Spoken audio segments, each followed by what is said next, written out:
আমাদের সাথে আরেকজন অতিথি যুক্ত হয়েছেন, জনাব ডাক্তার আসিফ ইকবাল।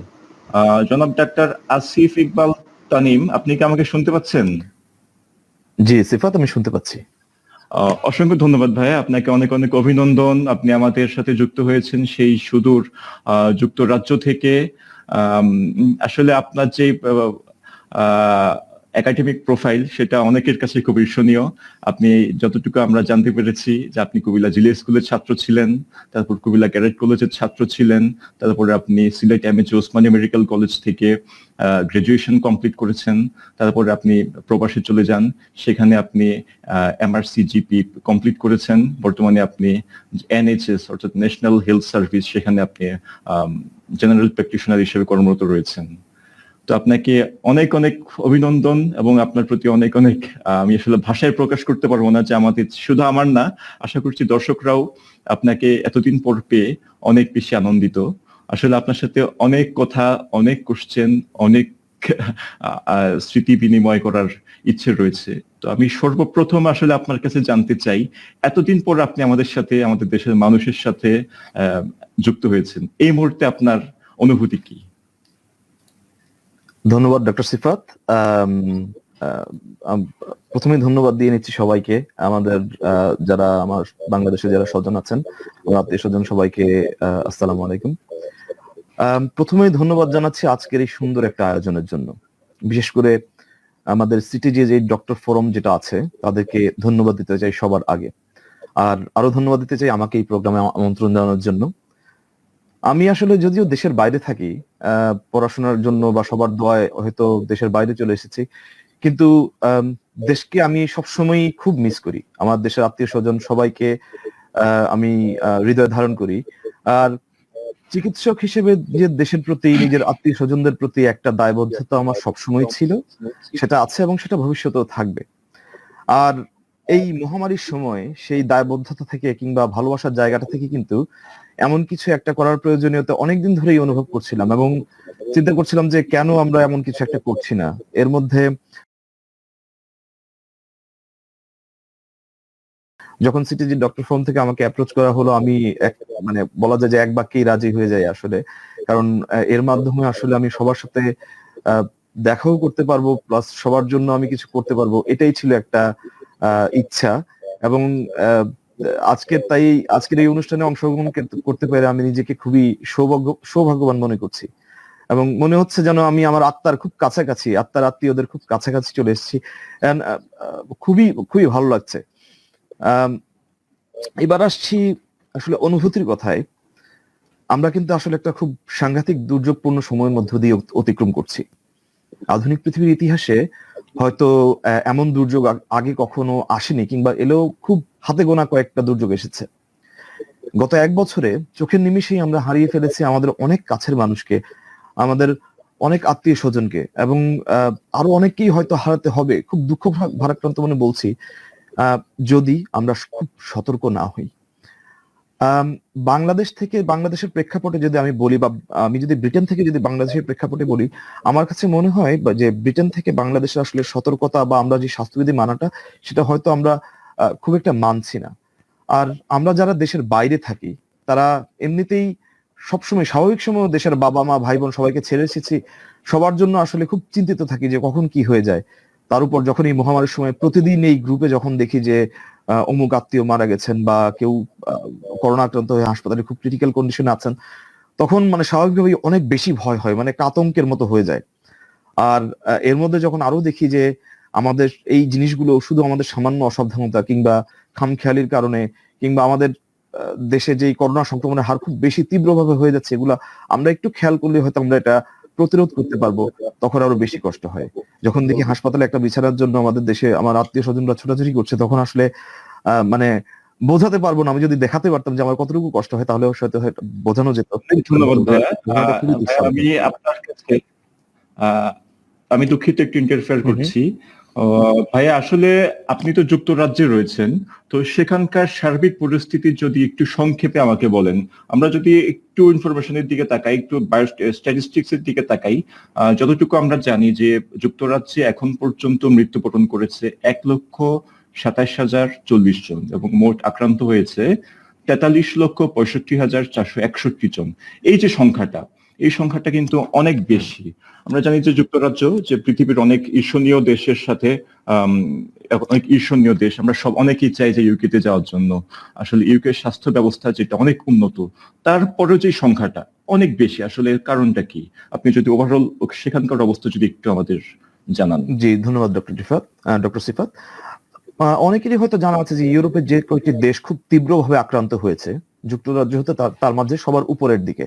যুক্তরাজ্য, ইটালি, এইসব দেশগুলোতে কিন্তু খুব বেশি করোনা সংক্রমণ হয়েছে। ফ্রান্স এবং যুক্তরাজ্য কিন্তু সবচেয়ে উপরের দিকের একটি দেশ যারা সবচেয়ে বেশি ক্ষতিগ্রস্ত হয়েছে, যদিও তাদের চিকিৎসা ব্যবস্থা, স্বাস্থ্য ব্যবস্থা অনেক অনেক বেশি উন্নত পৃথিবীর অনেক অনেক দেশ থেকেই। পরিসংখ্যান আপনি যেটা দিয়েছেন যে প্রায় ইউকের জনসংখ্যা প্রায় 6.8 কোটি, এর মধ্যে প্রায় 43,65,000-এর বেশি মানুষ আক্রান্ত হয়েছেন এবং মারা গেছেন 1,27,000-এর বেশি মানুষ। আসলে সংখ্যাটা কিন্তু খুবই মানে অ্যালার্মিং, খুবই উদ্বেগজনক। আমাদের বাংলাদেশিদের যারা ব্রিটেনে বসবাস করলেন তাদের কথা যদি আমি বলি, 2011 সালের যে আদমশুমারি হয়েছিল তা অনুযায়ী ব্রিটেনে প্রায় 4,37,000 বাংলাদেশি বসবাস করতেন, যা কিনা এখন সম্ভবত সংখ্যাটা আরো অনেক অনেক বেশি, হয়তো 6 লাখেরও বেশি। দুঃখের কথা হলো যে করোনায় যারা আক্রান্ত হচ্ছেন ইউকেতে, তার মধ্যে আমাদের যে বাংলাদেশি এবং এশিয়ান যে কমিউনিটি তারা আক্রান্ত হচ্ছেন সবচাইতে বেশি, যা সাদা ব্রিটিশদের প্রায় দ্বিগুণ। এবং যারা আক্রান্ত হচ্ছেন তাদের মধ্যে মৃত্যু হারটা অন্যান্যদের চেয়ে অনেক বেশি, প্রায় 80% বেশি।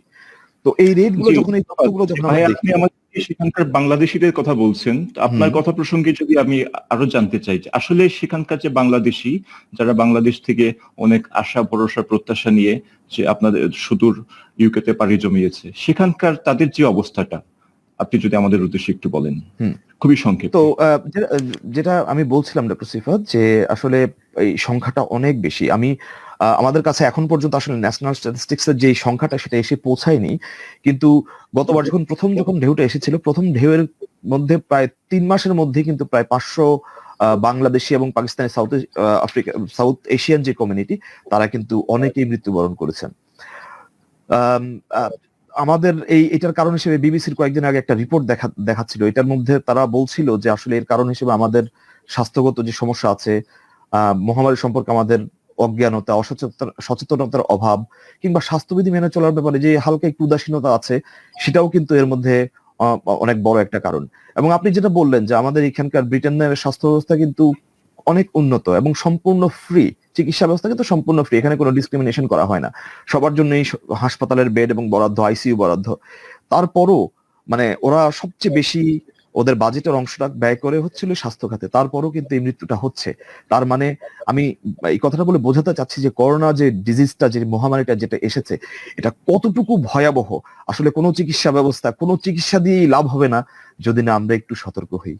এখানের যদি আমি আরেকটু যদি বলি যে এখানে যে মসজিদ আছে, আমাদের ইসলাম মসজিদে একটা সময় দেখতাম যে মসজিদে প্রতি নামাজের পরেই 4-5 জনের জানাজা হতো, এবং একটা সময় কিন্তু যখন খুব পিক আওয়ার চলছিল, লাশ দাফনের জন্য হয়তো 1 সপ্তাহ পর্যন্ত অপেক্ষা করতে হতো এখানে। সো যেটাই দেখা যাচ্ছে যে আমাদের খুব খারাপ অবস্থা ছিল। যাক, আল্লাহর অশেষ রহমতে এবং হয়তো মানুষের সচেতনতার কারণে ধাপে ধাপে এখন কিছুটা নিয়ন্ত্রণ হচ্ছে। লকডাউন। অনেক ধন্যবাদ ভাইয়া। আসলে আপনি মানুষের সচেতনতার কথা বলছেন, আপনাদের সেখানকার ইউকের মানুষ সচেতন। আমরা আশা করছি যে ইউকের কে দেখে, আপনাদের দেখে আমাদের দেশের মানুষ, আমাদের আত্মীয় স্বজন, বন্ধু বান্ধব যারা আছে তারা আরো বেশি সচেতন হবে। আচ্ছা ভাই, আপনার কাছে যে প্রশ্নটা সেটা হচ্ছে, আসলে অনেক সময় আমাদের দেশে দেখা যায় যে করোনা হওয়ার পরও, করোনা থেকে আমরা কোয়ারেন্টাইনে থাকলাম, আমরা আইসোলেশনে থাকলাম, তারপরেও দেখা যায় যে অনেক সময় পোস্ট কোভিড সিমটম যেটা, সেটা বা করোনার পরের যে লক্ষণ সমূহ, বিভিন্ন সমস্যা দেখা দেয়। সেই ক্ষেত্রে আসলে আমাদের কি করণীয়, আমরা কি করতে পারছি? ধন্যবাদ সিফাত, খুব সুন্দর একটি প্রশ্ন। আমাদের অনেকেরই প্রশ্নটা আমাকেও করেছেন, যে আমার পেশেন্টরাও করে থাকেন যে করোনার পরবর্তী সময়ে আমাদের কি করা উচিত, বা করোনা থেকে আমরা যখন হসপিটাল থেকে যখন আমাদেরকে ডিসচার্জ করা হয়, কিংবা আমরা যখন করোনা থেকে যখন সেরে উঠছি তখন কি করা উচিত। আসলে করোনা থেকে সংক্রমণের পর অনেকেরই অনেক ধরনের লক্ষণ থাকতে পারে। এই লক্ষণগুলোকে কালেকটিভলি একসাথে বলা হয় হচ্ছে লং কোভিড সিনড্রোম বা পোস্ট কোভিড সিনড্রোম। বাংলা যদি আমরা বলি যে করোনা পরবর্তী উপসর্গ। সাধারণত এই উপসর্গগুলোর মধ্যে রয়েছে প্রচন্ড ক্লান্তি লাগা বা অবসাদ লাগা, যেহেতু করোনা ভাইরাস আপনারা সবাই জানেন যে ফুসফুসে আক্রান্ত, ফুসফুসকে বেশি আক্রমণ করে, সেজন্য শ্বাসকষ্ট, নিঃশ্বাসের দুর্বলতা, বুকে ব্যথা, বুক ধরফর করা, এই জাতীয় সিমটম গুলো হয়। অনেকেরই নিয়মিত জ্বর হতে পারে, কাশি হতে পারে, মাথা ব্যথা হতে পারে, গলা ব্যথা হতে পারে, ডায়রিয়া, পেট ব্যথা, ক্ষুধা হ্রাস পেয়ে যাওয়া, গন্ধ বা স্বাদ সম্পূর্ণ চলে যাওয়া, অনেক সময় লাগে এটা ফিরে আসতে। এই ধরনের শারীরিক সমস্যাগুলো হতে পারে। আর মানসিক ভাবে যদি মানে ব্রেইনের দিক থেকে যদি আমি বলি যে আমাদের ব্রেইনগত বা আমাদের মানসিক যে সমস্যাগুলো হয়, তার মধ্যে অবশ্যই হতাশা, মানসিক অবসাদ, অনিদ্রা, তারপর স্মৃতি বা মনোযোগের ব্যাঘাত হওয়া, যারা স্টুডেন্ট আছে, যাদের কাজ করতে হয় রেগুলার, খুব কনসেন্ট্রেশন নিয়ে কাজ করতে হয়, তাদের খুব সমস্যা হয় এই জিনিসগুলোর কারণে। এবং সবচেয়ে বড় সমস্যাটা হয় কাদের, যাদের আগে থেকে প্রি এক্সিস্টিং কন্ডিশন আছে, অর্থাৎ আগে থেকে যদি কোনো রোগ থাকে, যেমন ডায়াবেটিস, উচ্চ রক্তচাপ, হৃদরোগ, হাঁপানি বা অসংখ্য ধন্যবাদ ভাই। আমরা একটু দর্শকদের একটি প্রশ্ন নিয়ে নেই। একজন দর্শক প্রশ্ন করেছেন, গায়ে ব্যথা বা জ্বর থাকলে দ্বিতীয় ডোজ দেয়া যাবে কি? আচ্ছা, গায়ে ব্যথা বা জ্বর থাকলে আমরা সাধারণভাবে যেই কথাটা আমরা বলে থাকি যে লাস্ট 28 ডেজ এর মধ্যে যদি কারো করোনা পজিটিভ হয় কিংবা কোনো ধরনের জ্বর হয়, তাহলে খুব কশাস থাকতে হবে, খুব সাবধানতা অবলম্বন করতে হবে। এবং যদি বর্তমানে যদি আপনার জ্বর থাকে বা গায়ে ব্যথা থাকে বা করোনার লক্ষণ থাকে, তাহলে কিন্তু কোভিড ভ্যাকসিন নেওয়া যাবে না। আপনাকে আগে সেরে উঠতে হবে, অ্যাটলিস্ট 4 উইকস ওয়েট করতে হবে, তারপরে কিন্তু আপনাকে করোনার ভ্যাকসিনটা নিতে হবে। আশা করি আপনার প্রশ্নের আনসার আমি দিতে পেরেছি। অসংখ্য ধন্যবাদ ভাই। আমরা আরেকটি প্রশ্ন নিয়ে নেই। মোহাম্মদ মাসুদ রানা একটি প্রশ্ন করেছেন যে আমার অ্যালার্জি আছে, আমি কি এখন ভ্যাকসিন নিতে পারবো? আমি সৌদি আরবে আছি। যে ডক্টর জনাব মাসুদ রানা, যিনি সৌদি আরব প্রবাসী, ওনার অ্যালার্জি আছে, তো এই মুহূর্তে কি উনি ভ্যাকসিন নিতে পারবেন কিনা? আচ্ছা, অ্যালার্জির ক্ষেত্রে যেটা হয়, অ্যালার্জি কিন্তু দু ধরনের হয়। একটা হচ্ছে মৃদু অ্যালার্জি, যেটা লোকাল অ্যালার্জি হয়, ভ্যাকসিন দিলে যেই জায়গাটাতে ভ্যাকসিন দেওয়া হয় সেইখানে একটু অ্যালার্জি হতে পারে। আরেকটা হচ্ছে জেনারেলাইজড অ্যালার্জি, এবং তার পরবর্তীতে একটু নাহিদও হয়তো আমার সাথে একমত হবে যে অ্যানাফিল্যাক্সিস বলে একটা কথা আছে, যে খুব সিভিয়ার সমস্যা হয়ে যায়। তো যাদের এই অ্যানাফিল্যাক্সিস বা সিভিয়ার সমস্যা হয়, অর্থাৎ কোনো ওষুধে যদি কারো ঠোঁট ফুলে যায়, জিহ্বা ফুলে যায়, শ্বাসকষ্ট হয়, তাহলে আমার মনে হয় যে একটু চিকিৎসকের পরামর্শ নিয়ে নেওয়া উচিত ভ্যাকসিন নেওয়ার আগে। কিন্তু যদি লোকাল অ্যালার্জি যদি হয়, যে চামড়ার মধ্যে একটু অ্যালার্জি হলো বা যে জায়গাটায় দিলাম, তাহলে আমার মনে হয় যে আমরা যেটাকে বলি এখানে যে ক্ষতির চেয়ে লাভ বেশি, অর্থাৎ রিস্ক আউটওয়েজ দ্য বেনিফিট। তো আমরা আসলে সেই ক্ষেত্রে যদি চিন্তা করি, লোকাল অ্যালার্জি হলে আমার মনে হয় করোনা ভ্যাকসিন নিয়ে নেওয়াটাই বেটার। কিন্তু সবসময় আপনার যদি অ্যালার্জি থাকে, আপনার যে লোকাল ডাক্তার আছে, চিকিৎসক আছে, তার পরামর্শ নিয়ে নেবেন, এবং সেটাই বোধহয় সবচেয়ে সেফ হবে। জি, অসংখ্য ধন্যবাদ প্রিয় দর্শক। আশা করি আপনি আপনার উত্তরটি পেয়েছেন। তো ডক্টর তানিম, আমরা যে বিষয়ে বলছিলাম, তো যাদের জন্য এটা, জি, ওই বিষয়ে যদি একটু বলেন। আচ্ছা, তো আমি বলছিলাম যে যাদের আগে থেকে হৃদরোগ, ডায়াবেটিস বা উচ্চ রক্তচাপ আছে, তাদের এই ধরনের পোস্ট কোভিডে তাদের সংক্রমণ, পোস্ট কোভিডের যে লক্ষণগুলো তাদের এই ক্ষেত্রে আরো বেশি হয়। তাদের যে রোগগুলো আগে থেকে আছে, এগুলো কিন্তু আনকন্ট্রোলড হয়ে যেতে পারে। তো এই থেকে আমরা কি করে সতর্ক থাকতে পারি বা কেমন করে পরিত্রাণ পেতে পারি? প্রথম কথা হচ্ছে, কোভিড হওয়ার পর যখন আপনি সুস্থ হয়ে যাবেন, শরীরটাকে সুস্থ করার জন্য সময় দিতে হবে। অর্থাৎ আপনাকে প্রচুর পরিমাণে বিশ্রাম নিতে হবে, প্রতিদিন নিয়ম করে আপনাকে ঘুমোতে হবে। 6 থেকে 8 ঘন্টা, আমরা বলি যে একটা সুস্থ মানুষের দৈনিক 6 থেকে 8 ঘন্টা ঘুমের প্রয়োজন, এবং সেটা কিন্তু আপনাকে ঘুমোতে হবে। হালকা ব্যায়াম বা যে শরীর চর্চার কথা বললেন জাহিদ ভাই, সেটা কিন্তু করতে হবে। আর এই ব্যায়ামটা আমরা যেটা এখানে বলি যে খুব ইন্টেন্স ব্যায়াম হতে হবে বা খুব সাংঘাতিক ব্যায়াম হতে হবে, যে এরকম কিছু না। 30 থেকে 40 মিনিট আপনার সাধারণ হাঁটাহাঁটি করা, আমরা বাড়ির উঠানে বা যেখানেই সময় পেয়ে একটু হাঁটাহাঁটি করলাম, দিনে যদি আমরা 30 মিনিট হাঁটাহাঁটি করতে পারি, তাহলে কিন্তু এনাফ। আপনাকে খেয়াল রাখতে হবে শরীরচর্চা বা ব্যায়ামটা যেন আপনার শরীরকে এফেক্ট না করে, অর্থাৎ শরীরকে যেন আবার দুর্বল করে না ফেলে। তারপরে যারা ধূমপান করেন, আমি এই জিনিসটা আমি আমার সব রোগীদেরকেও বলি যে আমি এর চেয়ে বেশি আমি গুরুত্ব কোনো কিছুতে দিতে পারি না। যারা ধূমপান করেন, দয়া করে ধূমপান করাটা ছেড়ে দেবেন, কারণ কোভিড আক্রমণ করে আপনার ফুসফুসে। আপনার ফুসফুসটা যখন আক্রান্ত হয়, তখন এটা রিকভারি করতে অনেক সময় লাগে। তার মধ্যে যদি আমরা ধূমপান করি, সেই রিকভারি টাইমটা অনেক বেশি লাগবে, এবং সেই টাইমটা হওয়ার জন্য কিন্তু আপনার ফুসফুসটা অনেক দুর্বল হয়ে যাবে, এবং এটা থেকে হাঁপানি, সিওপিডি, অনেক মারাত্মক ধরনের অসুখ হতে পারে। তো ধূমপানটা কিন্তু সম্পূর্ণভাবে ছেড়ে দিতে হবে। জাহিদ ভাই যেটা অলরেডি বলে গেছেন, পুষ্টিকর খাবার খেতে হবে, নট নেসেসারি যে আপনাকে খুব দামি খাবার খেতে হবে। আমাদের আশেপাশে যা আছে, শাকসবজি, ডিম, আমাদের দেশীয় মাছ, এগুলোর মধ্যে প্রচুর ভিটামিন মিনারেলস আছে, আমরা এগুলো খেতে পারি। পরিমিত পানি পান করতে হবে। আর যাদের শারীরিক অন্যান্য রোগ বলাই আছে, অর্থাৎ ডায়াবেটিস, হার্টে যাদের প্রবলেম আছে, ওই রোগটাকে নিয়ন্ত্রণে রাখতে হবে, রেগুলার ওষুধ খেতে হবে। এই রুটিনগুলো যদি আমরা নিয়মিত পালন করতে পারি, তাহলে ধীরে ধীরে আমরা এই পোস্ট কোভিড থেকে আস্তে আস্তে আস্তে আস্তে সেরে উঠতে পারবো। কিন্তু আপনাকে মনে রাখতে হবে, অধৈর্য হলে চলবে না, আপনাকে সময় দিতে হবে, শরীরটাকে সুস্থ হওয়ার জন্য সময় দিতে হবে, শরীরের যত্ন নিতে হবে। ধন্যবাদ, অসংখ্য ধন্যবাদ ভাইয়া। ভাই আসলে ভ্যাকসিন নিয়ে অনেক বেশি আগ্রহ আমাদের দর্শকদের। আসলে আপনি তো প্রবাসে রয়েছেন, শুধু রিউকেতে রয়েছেন। আমাদের দেশে মানুষের অনেক আগ্রহ, অনেক জল্পনা, অনেক কল্পনা। এই যে অক্সফোর্ডের ভ্যাকসিন, অ্যাস্ট্রাজেনিকার ভ্যাকসিন বা ফাইজার ভ্যাকসিন, এই যে বিষয়গুলো, বা অনেকে বলছে যে ইন্ডিয়ান ভ্যাকসিন, হ্যাঁ, এই বিষয়গুলো যদি আপনি একটু ক্লিয়ার করেন। আচ্ছা, প্লাস পাশাপাশি এর আগে একটি প্রশ্ন নিয়ে নিতে চাই, সেটি হচ্ছে আমার আপু ডায়ালাইসিস করায় সপ্তাহে 3টি। আমার আব্বুকে কি ভ্যাকসিন দেওয়া যাবে? ডায়ালিসিসের পেশেন্ট কি ভ্যাকসিন নেওয়া যায় কিনা, যদি এই বিষয়ে। ডায়ালাইসিসের পেশেন্ট যদি ওনার যদি স্বাস্থ্য যদি স্টেবল থাকে, তাহলে বিশেষজ্ঞ চিকিৎসকের পরামর্শ অনুযায়ী বিশেষ তত্ত্বাবধানে অবশ্যই টিকা দেওয়া যাবে। কিন্তু এই ব্যাপারে যথেষ্ট সাবধানতা অবলম্বন করতে হবে, কারণ যারা ডায়াবেটিসের পেশেন্ট, ডায়ালাইসিসের পেশেন্ট যারা থাকেন, তাদের শারীরিক অবস্থা কিন্তু অনেক আনস্টেবল থাকে। আমরা জানি যে ভ্যাকসিন নেওয়ার পর কিছু পার্শ্ব প্রতিক্রিয়া হয়। এটা একজন সুস্থ স্বাভাবিক মানুষ বা একজন ইয়াঙ্গিশ মানুষ যখন ভ্যাকসিনটা নেন, তখন তার শরীরে যতটুকু পার্শ্ব প্রতিক্রিয়া হয়, যাদের ইমিউনিটি একটু ডাউন, তাদের ক্ষেত্রে বেশি হতে পারে। সুতরাং এই ক্ষেত্রে একটু সতর্কতা অবলম্বন করতে হবে। আসলে আরেকজন দর্শক প্রশ্ন করেছেন, টিকা নেয়ার পর কতদিন বিশ্রাম নেওয়া প্রয়োজন? আসলে কি বিশ্রাম নেওয়া কি প্রয়োজন আছে? না, টিকা নেওয়ার পর আসলে বিশ্রাম নেওয়ার প্রয়োজন নেই। আমি যদি ব্যক্তিগতভাবে আমার কথা বলি, আমি আমার প্রথম ডোজ টিকা নিয়েছি, আমি বলবো যে আমি সৌভাগ্যবানদের মধ্যে একজন। প্রথম ডোজ টিকা নিয়েছি 2020 সালের 21শে ডিসেম্বর, এবং সেকেন্ড ডোজ টিকা নিয়েছি 2021-এর জানুয়ারির 10 তারিখ। তো প্রথম ডোজ টিকা নেওয়ার পর আমার শুধু হাতে ব্যথা, যেখানে টিকা দিয়েছিল সেখানে ব্যথা ছাড়া আর অন্য কোনো পার্শ্ব প্রতিক্রিয়া হয়নি। আর দ্বিতীয় যেই ডোজটা আমি নিয়েছি, তখন হয়তো আমার একটু গা ব্যথা হয়েছে। আমি হয়তো বলবো যে 12 ঘন্টা আমার শরীরে একটু গা ব্যথা ছিল। বাট এই যদি কখনো এই পার্শ্ব প্রতিক্রিয়া যেতে হয়, সিম্পল প্যারাসিটামল ট্যাবলেট যদি আমরা খেয়ে নিই, তাহলে কিন্তু আর অন্য কোনো সমস্যা থাকবে না। টিকা নেওয়ার পর আমি 2-3 দিন রেস্টে যাবো, বা এই ধরনের রেস্ট নেওয়ার আসলে কোনো প্রয়োজন নেই। যদি খুব সিভিয়ার পার্শ্ব প্রতিক্রিয়া বা খুব খারাপ পার্শ্ব প্রতিক্রিয়া যদি হয়, অবশ্যই বিশ্রাম নিতে হবে এবং ডাক্তারের পরামর্শ নিতে হবে। অসংখ্য ধন্যবাদ ভাইয়া। আমরা যে বিষয়ে ছিলাম, যে আমাদের অ্যাস্ট্রাজেনিকা ভার্সেস ফাইজার, এই বিষয়টা যদি একটু। আচ্ছা, এখন আমি আরেকজন লাইভে দেখছিলাম যে আরেকজন প্রশ্ন করেছেন যে কোন ভ্যাকসিনের কার্যকারিতা বেশি। কানাডা থেকে একজন প্রশ্ন করেছেন, এবং যে আমি কোনটা নিব।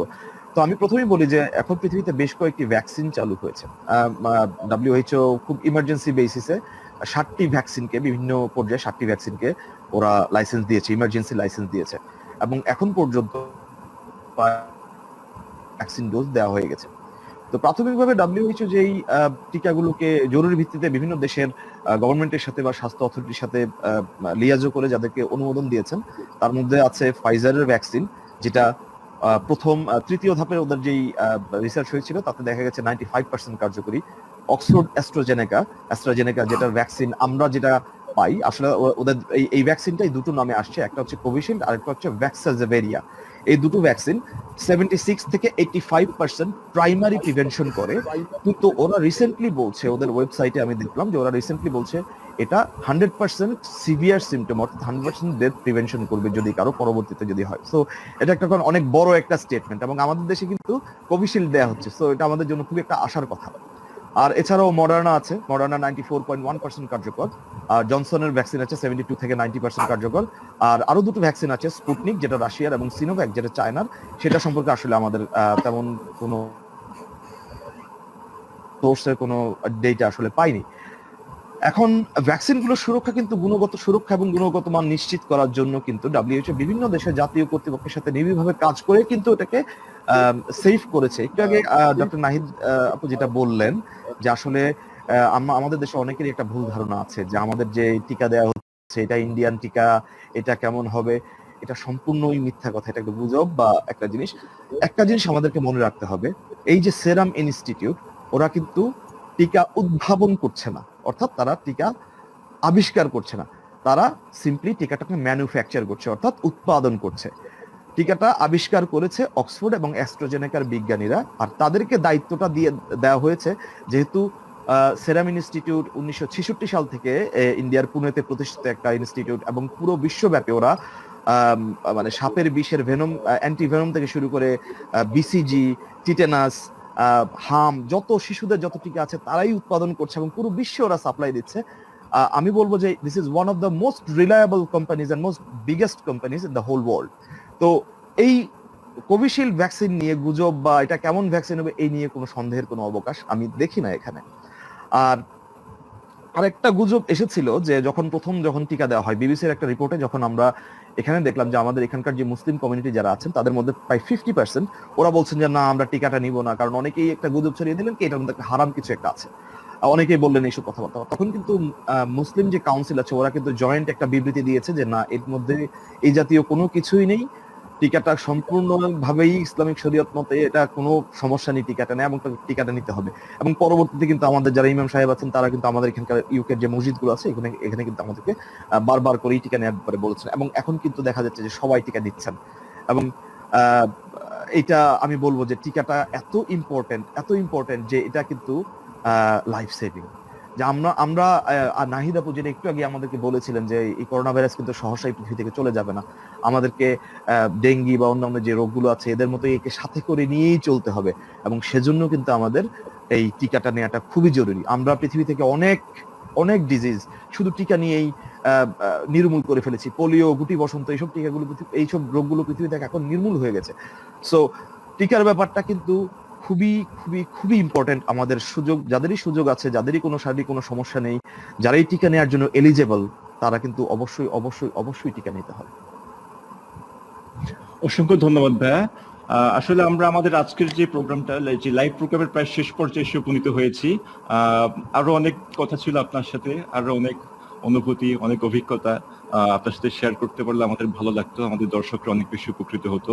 আসলে আমরা পারছি না বলে আন্তরিকভাবে দুঃখ প্রকাশ করছি এবং ক্ষমা চেয়ে নিচ্ছি। আশা করি পরবর্তী আবারও কোনো প্রোগ্রামে আপনাকে সাথে পাবো। তো আমাদের দর্শকদের উদ্দেশ্যে যদি সর্বশেষ যদি কিছু বলতে চান খুব সংক্ষেপে। ধন্যবাদ সিফাত।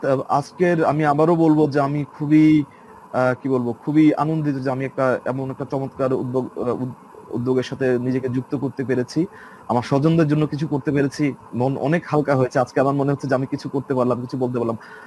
আমাদের এই আলোচনা যদি কারোর মধ্যে যদি সামান্য যদি একটু সচেতনতা সৃষ্টি করতে পারে তাহলে আমরা বলবো যে আমরা সার্থক। যেটা বারবার আমরা এই অনুষ্ঠানের আমরা যে মূল থিম যেটা আমরা বলছি যে সচেতনতা, আমরা সচেতন থাকি, আমরা স্বাস্থ্যবিধিগুলো মেনে চলি, সামাজিক দূরত্ব বজায় রাখি, নিয়মিত হাত ধুই এবং সর্বোপরি টিকাটা নিয়ে নিই, তাহলে আমরা নিজেরা সুস্থ থাকতে পারবো। আমরা নিজেরা যদি সুস্থ থাকি তাহলে আমরা আশেপাশের মানুষকে সুস্থ রাখতে পারবো। সবাই সুস্থ থাকলে দেশ সুস্থ থাকবে, অর্থনীতি সচল হবে, আমরা আবার আমাদের স্বাভাবিক যে জীবন ছিল তাতে আমরা ফিরে যেতে পারবো। চমৎকার একটি আয়োজনের জন্য সিটিজি ডক্টর ফোরামকে অনেক ধন্যবাদ এবং সবাইকে অনেক ধন্যবাদ। আল্লাহ হাফেজ। অনেক ধন্যবাদ ভাইয়া আপনাকে।